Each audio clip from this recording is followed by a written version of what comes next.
Y bueno, la palabra del Señor ya ha sido leída, Hebreos 13:17. En realidad, esta es continuación del domingo pasado. En esta ocasión vamos a hacer énfasis en lo que nos quedó pendiente. Por lo tanto, el título sigue siendo el mismo, el amor en tiempos de anarquía.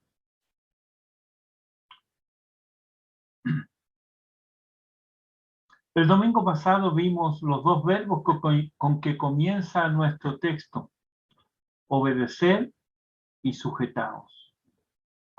Ambas acciones son requeridas de la congregación de quienes forman parte de la iglesia local. También pudimos darnos cuenta que no siempre nuestras acciones son concordantes con lo que se espera de cada redimido.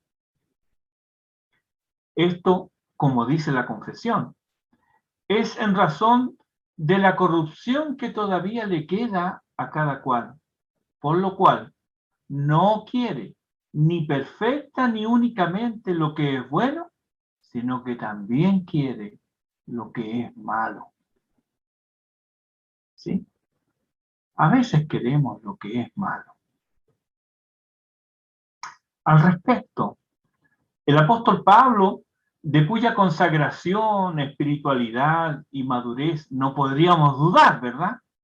Bueno, él, en un saludable acto de reflexión personal y de sinceridad, exhibe una radiografía de la lucha que enfrenta cada día. Él, Pablo. Lo puedes ver ahí en Romanos capítulo 7, los versículos 14 al 25. Después lo puedes leer, porque también esta idea está resumida esta perspectiva en Gálatas 5:17, donde dice: porque el deseo de la carne es contra el espíritu, y el del espíritu es contra la carne, y estos se oponen entre sí para que no hagáis lo que quisierais. Si este hombre de Dios luchaba con el mal que estaba en él, ¿seremos nosotros diferentes? ¿Somos tan ingenuos de creer que todos nuestros pensamientos y acciones son buenos por el solo hecho de que creemos en el Señor Jesucristo?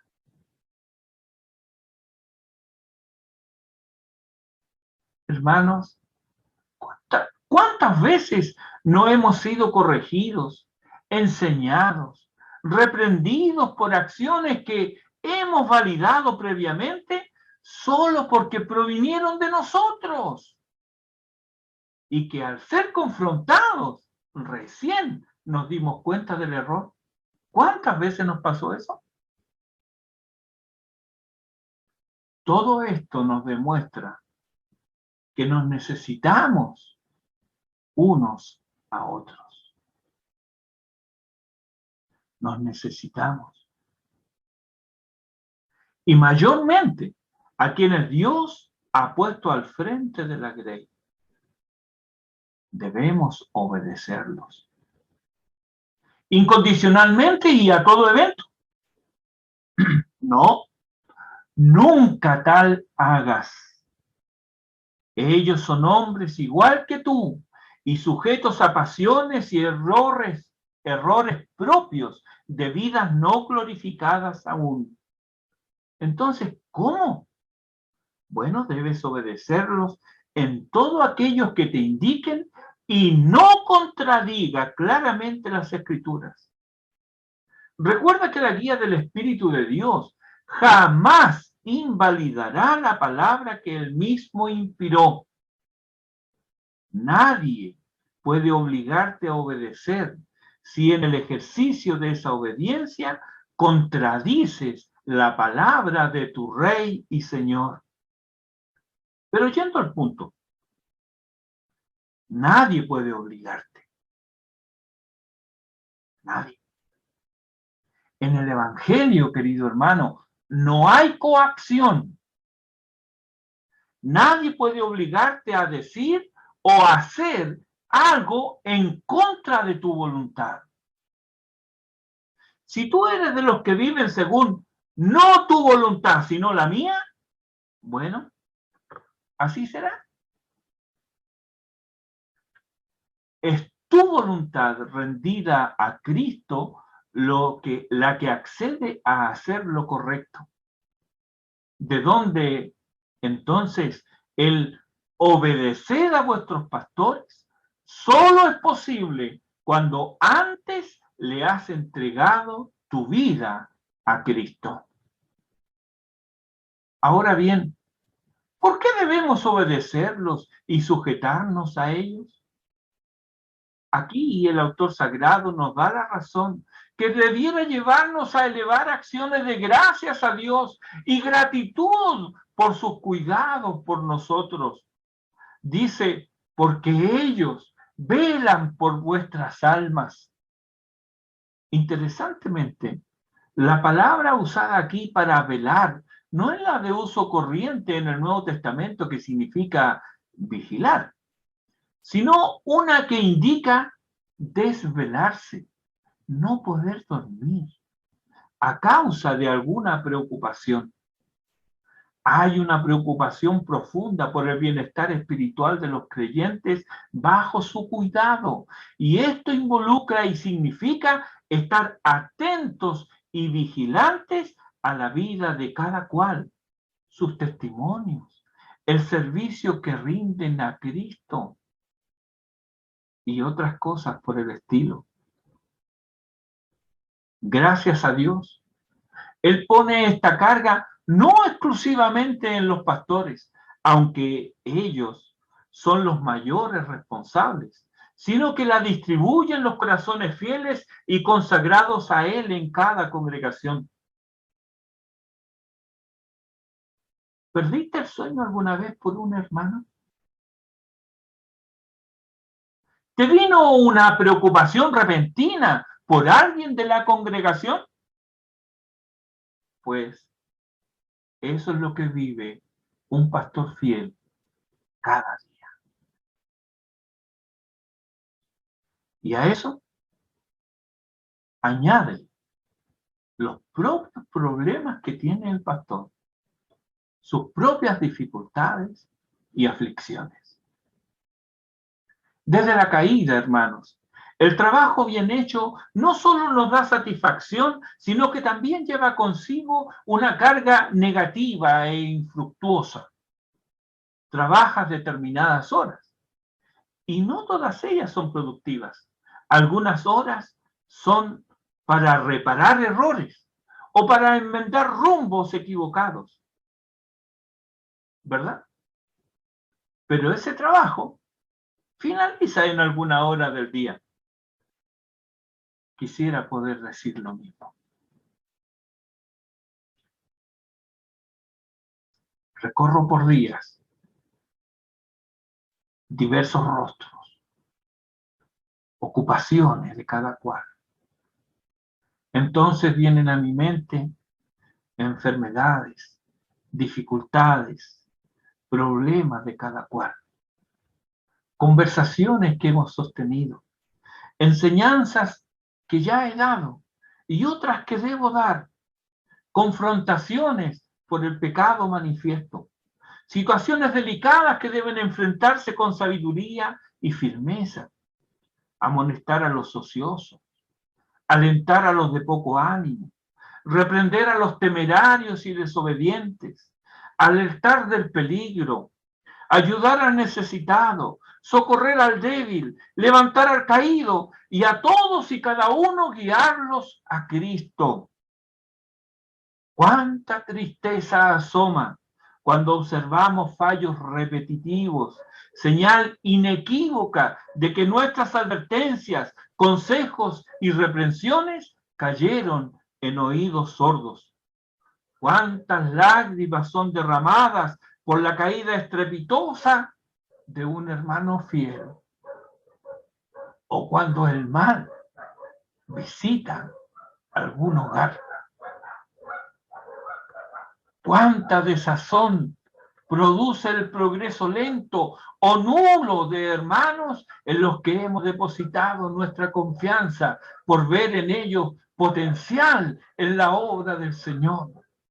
Los vemos aparecer, los vemos con esas ansias de crecer, de madurar, de alimentarse y decimos, el Señor ha traído aquí un hombre, una mujer de Dios, que Dios va a usar para su gloria.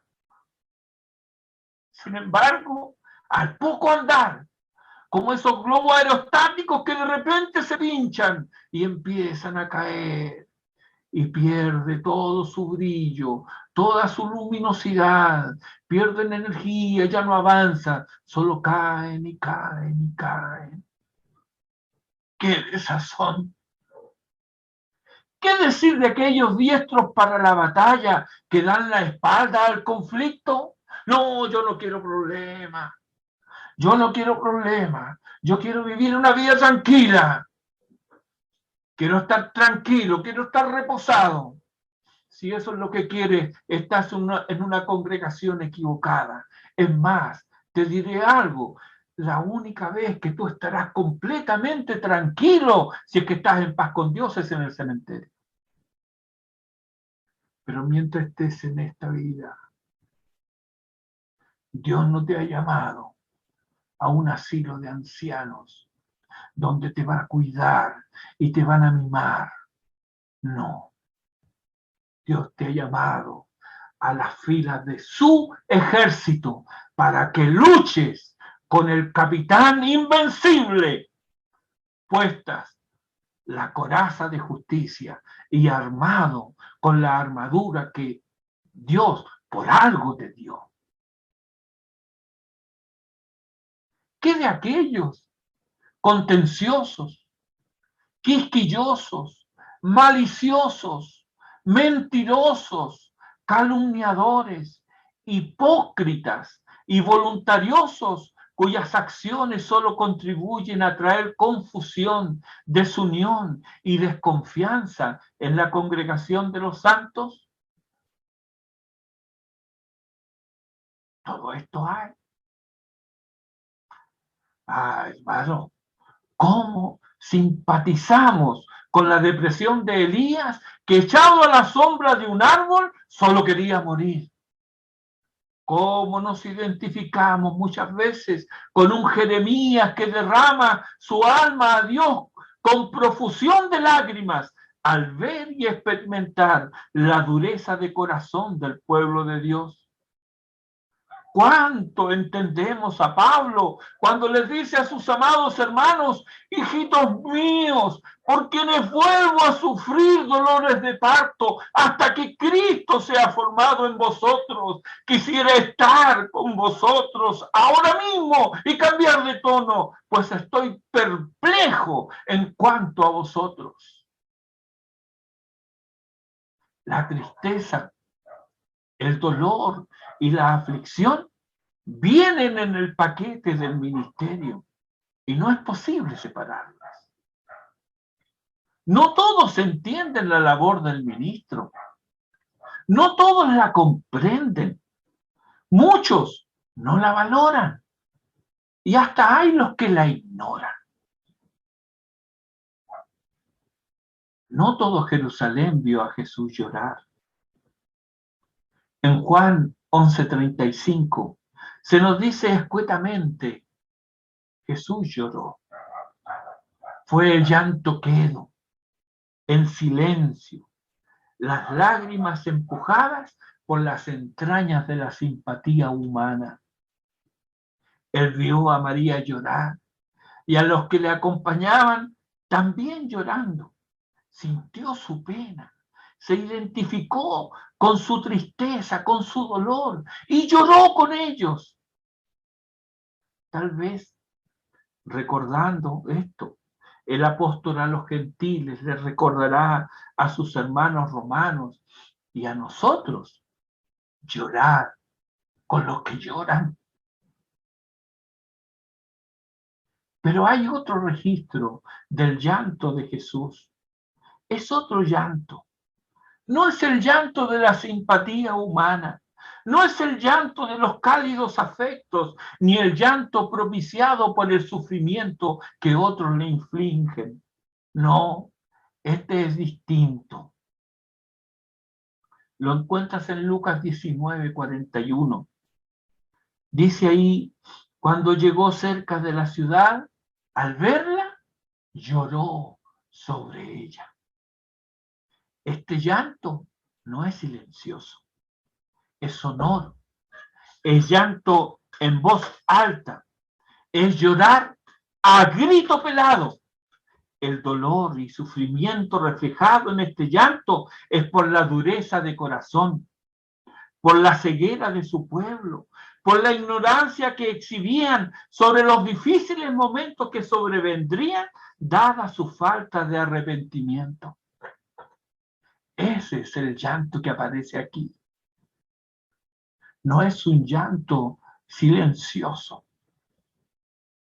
es un llanto estridente. Si tienes un hijo rebelde o un cónyuge obstinado, estás cerca de entender este llanto. Estos llantos a veces son conocidos. No siempre, ya que muchas veces las lágrimas son derramadas en secreto. Sin embargo, los que son cercanos saben del sufrimiento por los ojos enrojecidos, los párpados hinchados y el rostro triste. Pero hay un llanto que no experimentó el Señor y que sí experimenta tu pastor. Es el llanto de su propio pecado. El llanto por haberle fallado a Dios. Y créeme, suficiente tiene tu pastor para llorar por sus propios pecados. Así que trata de no añadir pesares con un comportamiento indigno de un hijo de Dios. Vuélvete pronto a Dios antes que se corte el hilo de plata y el cuenco de oro se quiebre y hayan de llorar sobre ti como David lloró a su impenitente hijo Absalón. Lo encuentras ahí en el segundo libro de Samuel 18:33.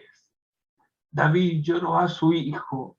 Hijo mío, Absalón. Hijo mío, Absalón. ¿Quién me diera que muriera yo en lugar de ti, Absalón? Hijo mío, hijo mío.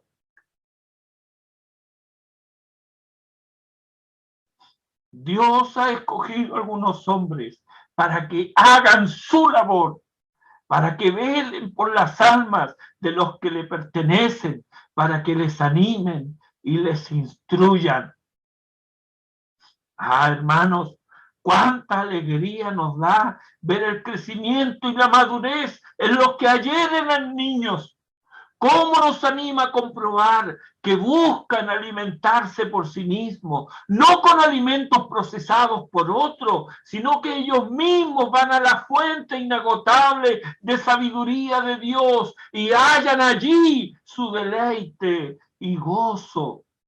Cuánto contentamiento trae ver el respeto mutuo entre los fieles.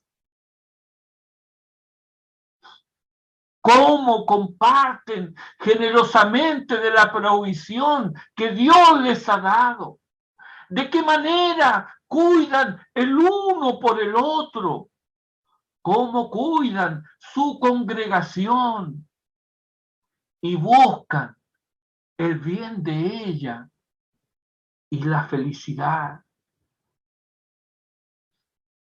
Cuando esto ocurre, entonces es cuando los ministros van a la presencia del Señor con gozo en sus corazones, porque pueden ver que ningún trabajo para el Señor es en vano y porque la bendición del Altísimo reposa no por la fidelidad del pastor, sino porque todos se han vuelto al pastor y obispo de sus almas.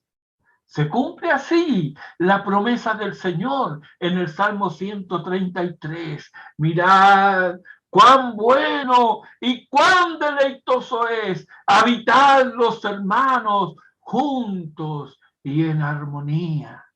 ¿Y cómo termina ese salmo? porque allí envía Jehová bendición y vida eterna. Tal parece que el crecimiento sano de las congregaciones obedece a la consagración y dedicación de cada uno a la voluntad de Dios. Ahí es cuando Dios nos permite ver el fruto en la obra de evangelización.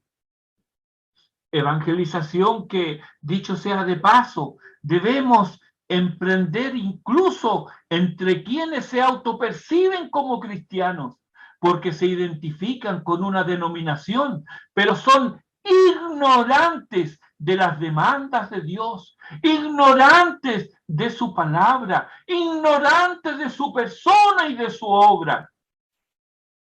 Esta es la razón de tanto testimonio pobre y que en ocasiones es el hazme reír de los impíos. Pero Dios, qué hermosa frase, me encanta eso. Pero Dios, que es rico en misericordia, puede alumbrarlos con la verdad que sus hijos compartirán con amor, con respeto, con paciencia y con perseverancia. Y así, una vez llegan a la iglesia local, estos deben aprender, estos que se autoperciben como creyentes, deben aprender ahora qué es la iglesia, qué es el pastoreo, cuáles son sus responsabilidades como creyentes y cuáles también son sus privilegios. Esta labor de enseñanza y edificación recae principal, pero no exclusivamente sobre el pastor. Y ya que él aprendió de su maestro, de verdad, de gracia, lo que de gracia ha recibido. Pero esto es algo que también te concierne a ti, porque tú también has recibido de gracia. Debes entregarlo ahora de gracia. El mandato no es solo evangelizar, no es solo compartir el evangelio, también requiere creyentes maduros que puedan guiar a los niños en Cristo, pues el mandato de ir por todo el mundo para predicar el evangelio le sigue bautizándoles en el nombre del Padre y del Hijo y del Espíritu Santo, pero no termina ahí, sigue enseñándoles que guarden todas las cosas que os he mandado. La comisión que Dios le dio a Pedro también nos la da a nosotros cuando nos dice: apacienta mis corderos, pastorea mis ovejas. Es así como ellos velan por vuestras almas, porque además saben que han de dar cuenta. Es decir, han de contar, han de dar cuenta. No, aquí no está en el sentido de que, a ver, ¿cuántas son? ¿Tantas son? ¿Tanta entrega? Bien, no es esa la cuenta. Has de dar cuenta, has de contar. Y esto es cada día. Ellos cuentan. ¿Dónde le cuentan al Señor? Ahí, en oración. Ahí le cuentan al Señor cómo ellos ven a esa grey que Él ganó con su sangre.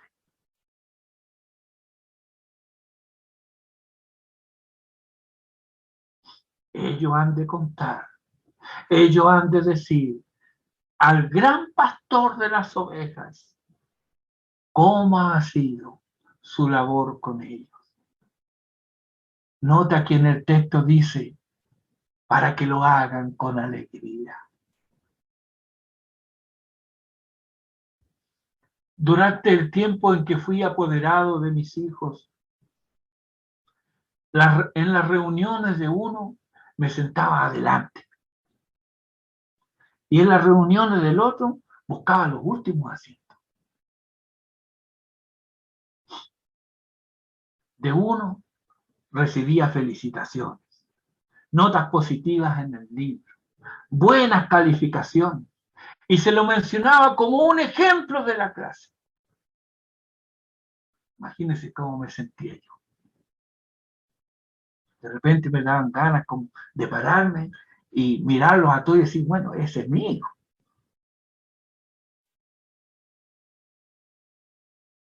Pero del otro, el curso era difícil, por decirlo así, suavecito. Siempre había problemas. Y en todos los problemas, ahí estaba mi hijo. La profesora comenzaba a nombrar por apellido a los alumnos difíciles. Y cuando ya llegaba la R, yo sabía que venía el mío. Rojas, Romero, Ruperto. A veces no salía Rojas, a veces no salía Romero, pero siempre salía Ruperto. La reunión para mí esa era eterna, ya que no oía nada bueno de él. La profesora se veía y se oía cansada, frustrada, desanimada y transmitía poco interés por su clase. Estaba cansada de su trabajo y de sus alumnos. Para esos alumnos, ella no les hacía bien. Pero ¿no es verdad que tenía cada uno de los alumnos responsabilidad en su propio mal?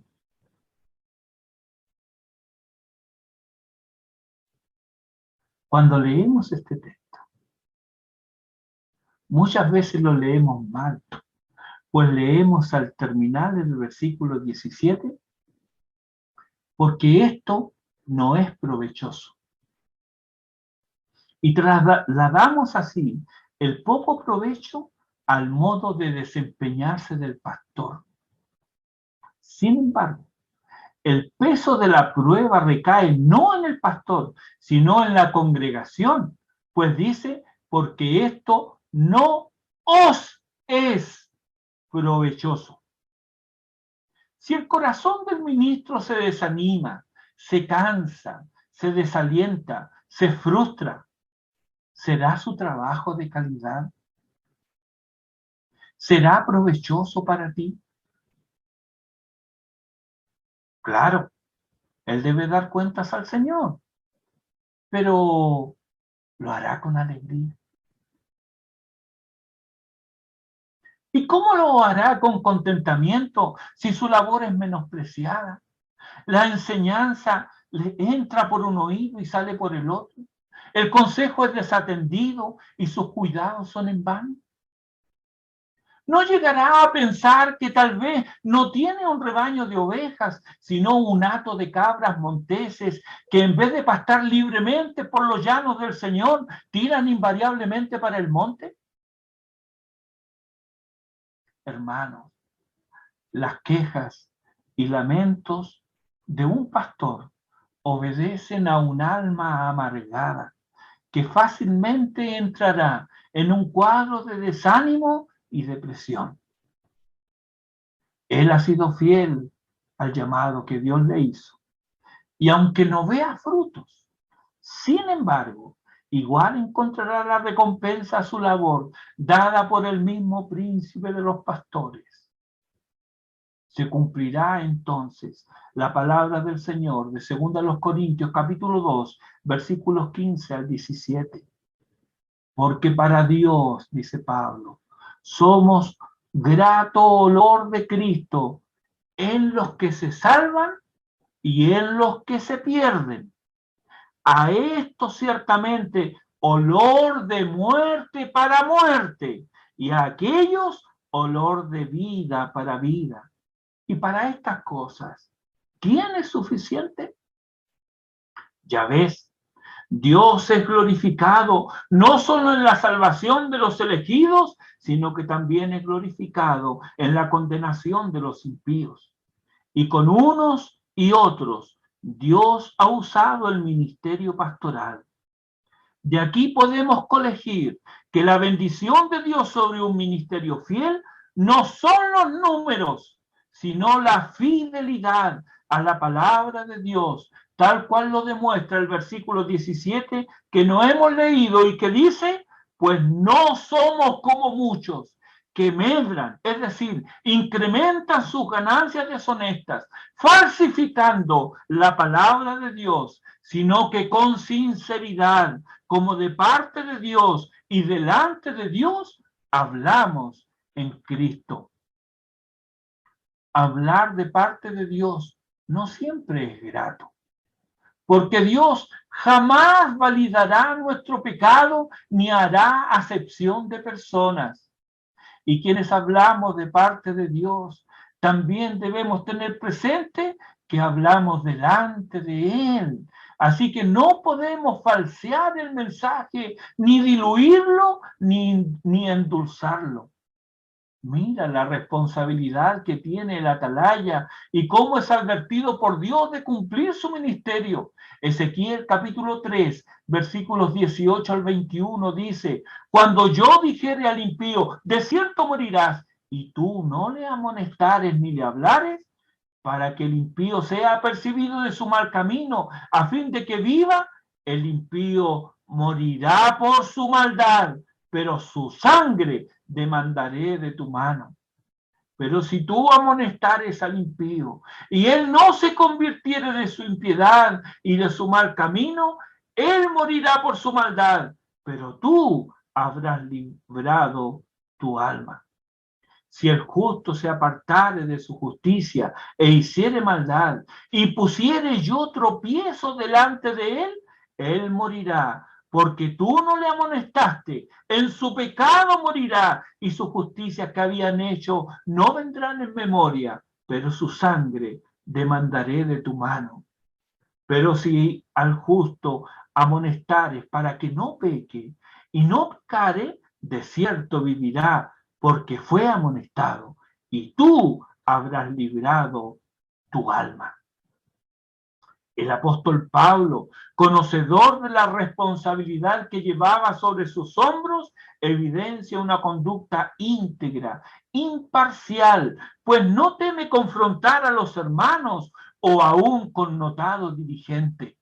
En Gálatas 1:10 dice, ¿busco ahora el favor de los hombres o el de Dios? ¿O trato de agradar a los hombres? Pues si todavía agradara a los hombres, no sería siervo de Cristo. Gálatas 4:16 dice, me he hecho pues vuestro enemigo por deciros la verdad.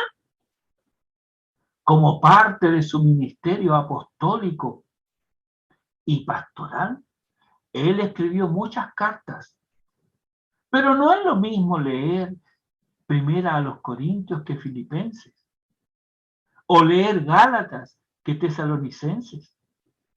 Pablo es el mismo, los destinatarios son diferentes. Unos se gozaban haciendo la voluntad de Dios, los otros se desviaban de la voluntad de Dios haciendo la suya propia. Con unos, Pablo se gozaba solo de recordarlos. En cambio, con los otros, cuánto dolor, pesar y lágrimas encontramos en sus cartas. Ahora bien, si tú fueras parte de esa iglesia que recién comenzaba, a veces escuchan, cómo me gustaría haber vivido ese tiempo de la iglesia primitiva. Yo no estoy tan seguro de eso. Pero algunos así hablan. Bueno, vamos a suponer que eres miembro de una iglesia, de estas iglesias recién formadas. ¿De cuál serías miembro? ¿Acaso leerías una carta dirigida por Pablo que dijera, así que, hermanos míos, amados y deseados, gozo y corona mía, estad así firmes en el Señor, amados. ¿Leerías eso? Tú serías parte del gozo que sintiera el apóstol de solo recordarte. O más bien serías parte de la congregación que leería 1 Corintios 12, 20, 21. Pues me temo que cuando llegue no os halle tales como quiero. Y yo sé hallado de vosotros cual no queréis, que haya entre vosotros contiendas, envidias, iras, divisiones, maledicencia, murmuraciones, soberbia, desórdenes, que cuando vuelva me humille Dios entre vosotros y quizás tenga que llorar por muchos de los que antes han pecado y no se han arrepentido de la inmundicia y fornicación y lascivia que han cometido. Mirándote hoy a ti mismo, ¿dónde estarías, querido hermano? ¿En Filipos o en Corinto? ¿Sabes de qué depende esto? De si amas verdaderamente a tu Señor. No por nada Pablo le escribe a los Corintios en su primera epístola, capítulo 16, versículos 22. El que no amare al Señor Jesucristo sea anatema, maldito. Todo pasa por el afecto a Jesucristo. Por cuán deudor eres a su gracia y qué tan consciente eres de su misericordia y bondad para contigo. Si tú amas al Señor verdaderamente y le sigues, también amas al pueblo de Dios y a los líderes que Él ha puesto. No puedes amar a uno y menospreciar al otro. Y si amas a Cristo, estás dispuesto también a recibir su palabra, no solo cuando te anima y te consuela, sino también cuando te incomoda y te confronta. Juan 12:48 habla de la íntima relación entre Jesús y su palabra. Y en 14:24 dice explícitamente, el que no me ama, no guarda mis palabras. Y las palabras que habéis oído no es mía, sino del Padre que me envió. Por lo tanto, si no obedeces, si no te sujetas, no conoces a Dios, ni amas a Jesucristo. Pero si amas al Señor, apártate de los que te apartan del camino. Deja de seguir el camino de la contención y no añadas pesar a la labor de tu pastor. Eso no es seguro para ti, ni trae bendición a la iglesia de Cristo, por lo que el consejo sigue siendo obedecer a vuestros pastores y sujetaos a ellos. Y tú, querido amigo, ¿hasta cuándo serás un espectador? ¿Por qué no acudes al redil del buen pastor cuya vida dio para rescatarte? No experimentarás la verdadera libertad hasta que Cristo te haga libre. No sabrás lo que es la verdadera vida hasta que Cristo te dé la vida eterna. Ven a Él. Descansa en Él. Deja de resistir, de argumentar, de ignorar. Lo has hecho hasta ahora. ¿Sabes por qué? Porque tu corazón está lleno de maldad. Pero recuerda que donde abundó el pecado, sobreabundó la gracia. Esa gracia está disponible para ti hoy, si tan solo vienes a Él arrepentido. Ven a Cristo. Oye su promesa. Al que a mí viene, yo no le he hecho fuera. Que Dios te bendiga. Oremos.